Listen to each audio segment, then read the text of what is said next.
வழிபாட்டவருக்கு அது களை. நம்மை பொறுத்தவரைக்கும் அது களை அல்ல நண்பர்களே, அவை அனைத்தும் மூலிகைகள். எதெல்லாம் நெல்லுக்கு நடுவுல வரப்புல வளருதோ அது எல்லாம் ஏதாவது ஒரு வகையில மருத்துவத்துக்கு பயன்படக்கூடியது. அந்த நெல் வரப்போற நிற்கக்கூடிய நீர்முள்ளிங்கிற செடி, அந்த நீர்முள்ளி நல்ல சிறுநீரை பெருக்கி காலில் வீக்கம் இருந்தால் வீக்கத்தை குறைக்கக்கூடியது, கற்கள் இருந்தால் கரைக்கக்கூடியது, உடலுக்கு அந்த சிறுநீரை வெளியே பெருக்கும் போது இரத்த கொதிப்பை குறைப்பதற்கு ஒரு உதவியாகும் நீர்முள்ளி.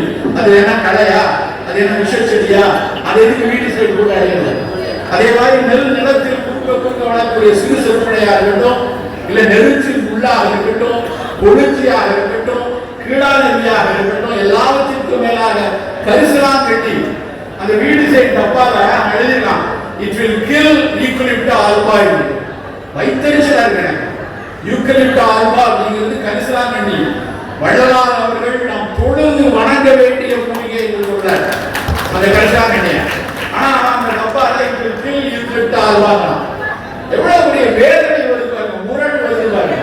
நான் என்ன சொல்கிறேன் என்றால், களை என்று அவர்கள் விமர்சிக்கக்கூடிய நம் உணவு பயிர்களின் வளர்ச்சிக்கு தடையாக அல்லது அந்த மகசூலை குறைக்கும் என்று நம்பக்கூடிய களையை இனிமேல் மூலிகைகள், வரப்பு மூலிகைகள், செடிக்கிடையே வளரக்கூடிய மூலிகைகள் என்று இனிமேல் சொல்லுங்கள். அந்த மூலிகைகளை பறித்து உலர்த்தி அதை வணிகம் செய்ய. அதை நீங்க அந்த செடி ஆவாரம் எல்லா இடத்துலையும் வளர்ச்சி கிடக்கு. அது ஒரு சாதாரண காட்டுக்கு மாதிரி நினைச்சோம். ஆவாரை பூத்திருக்க சாவாரை கண்டதுண்டோடு சிதம்பரம் சொல்லிச்சு. ஆவிரை கொன்றை நாவல் அலைகடல் முத்தம் கோஷ்டம் மேவிய மருதத்தோடும் மிருதின ரொக்க கொண்டு காவிரி நீரும் மற்றும் கடல் நீரும் மற்றும் தானே என்று பாடியது ஆவாரை கட்டாயம். இன்னைக்கு ஒட்டுமொத்த அறிவியல் அந்த ஆவார சர்க்கரையை கண்டுபிடிக்கும். ஆவாரை அந்த ரத்தத்தில் அந்த இன்சுலின் போய் செல்லுக்குள்ள குளுக்கோஸை தள்ளுறதுக்கு தேவையான நொதிகளை ஆவாரம் தள்ளும் என்று கண்டறிந்திருக்கிறது. அதே கடைக்கு கூறப்படும். இந்த கரிசலாங்கண்ணியை போய் ஏன் கடைக்கு போய் போடணும்? கரிசலாங்கண்ணியை வள்ளலார் தேகராஜன் சொல்றாங்க. தேரன் தேகராஜன் சொல்றாங்க.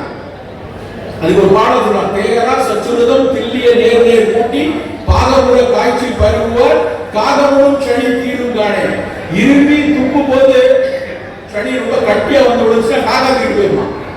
அப்படி செடி கட்டியா இருந்தா நவீன மருத்துவர்கள் அதை மியூக்கோ புர்லன்ஸ் கூட்டம்னா, அந்த மியூக்கோ புர்லன்ஸ் கூட்டம் வாயிலிருந்து வருதுன்னா உன் நெஞ்சில நிமோனியா மாதிரியோ பிராங்கைட்டிஸ் மாதிரி நெஞ்சில கவம் இருந்தா மட்டும்தான் அப்படி வரும். அந்த கவத்தை போக்கக்கூடிய தன்மை கரிசலாங்கண்ணிக்கு இருக்கு. அவ்வளவு சிறப்பான கரிசலாங்கண்ணி நாம ஏன் தேனீராக அருந்தக்கூடாது? நம்ம ஒவ்வொரு நாளும் நம்ம டிவியில விளம்பரம் பண்ணலாம், அதிமதுரம் அடங்கியது அப்படின்னு ஒரு பாட்டி சொல்லுது. உடனே போய் 3 ரோசஸ் டீ வாங்கலாம். நம்ம இங்க கரிசலாங்கண்ணியை உலர்த்தி பொடி பண்ணி அதை ஒரு ஸ்பூன் போட்டு அதை தேநீராக்கி குடிக்கலாம். ஆவாரம் தேநீராக்கி குடிக்கலாம். செம்பருத்தியை தேநீராக்கி குடிக்கலாம். ஒரு சுக்குமல்லி காப்பியை குடிக்கலாம். நாம் சாப்பிடக்கூடிய ஒரு பானமும் உடலுக்கு எதிர்பார்த்தல் கொடுக்கக்கூடிய ஒரு பானமாக இருக்கணும்.